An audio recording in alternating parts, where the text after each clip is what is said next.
Hello and welcome to the Daily Forex Report for May 25th. We are looking at the US Japanese yen pair first.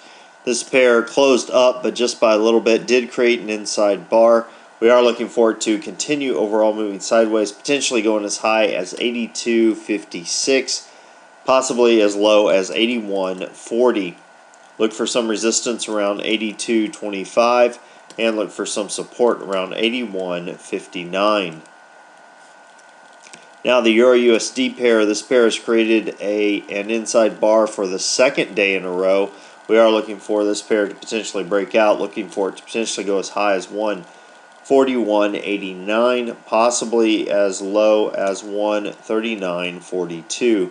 Look for some resistance around 141.50 and look for some support around 14000. Now the pound US dollar pair, this pair broke to the upside to some degree, still moving sideways overall. Look for it to potentially go as high as 164.23, possibly as low as 160.66. Look for some resistance around 16300 and look for some support around 161.30.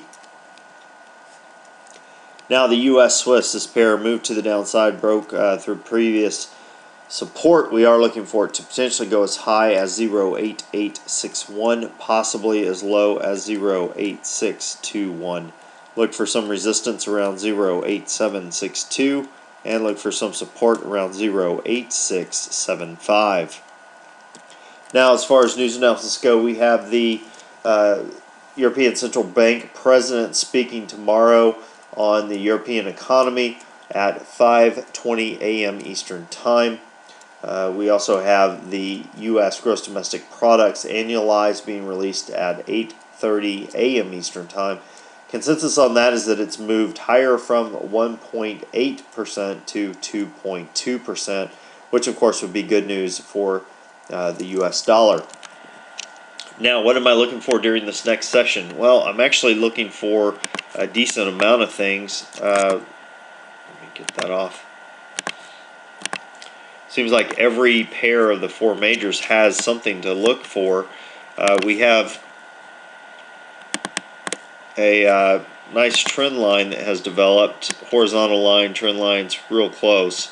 Basically off of this high and the two previous highs. We also are coming off of an inside bar, so that's kind of interesting as well. We have a trend line to the upside, consolidation essentially. Let me zoom back in.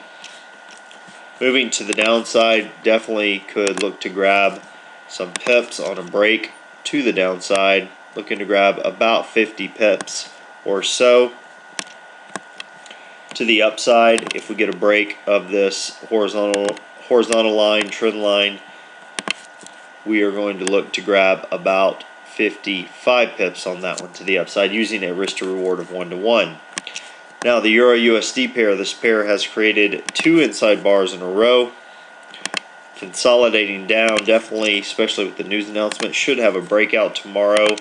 If we get a breakout to the upside, look for it to fill the gap from the Friday and look for it to take out that low. Basically, we got about 30 pips to the downside. About 33 actually, and to the upside it's a little bit tighter, but nonetheless got about 22 pips. Definitely should go through that fairly quick in either direction. Now on the pound US dollar pair, we have a swing trade opportunity that has occurred.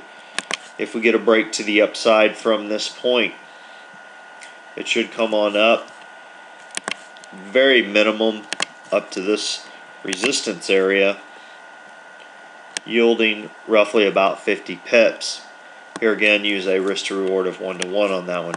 Now the US Swiss, this pair has also created a swing trade opportunity over the past 3 sessions right here. We are looking for a break to the downside at around the 0.8684 mark and looking for that to come down about 30 pips to the 0.8647 price, right about here. Here again, use a risk to reward of 1-to-1. So several trades going on, or several pending trades for this next session. Make sure to keep an eye on these. And until next time, this is Jason Fielder. Good trading.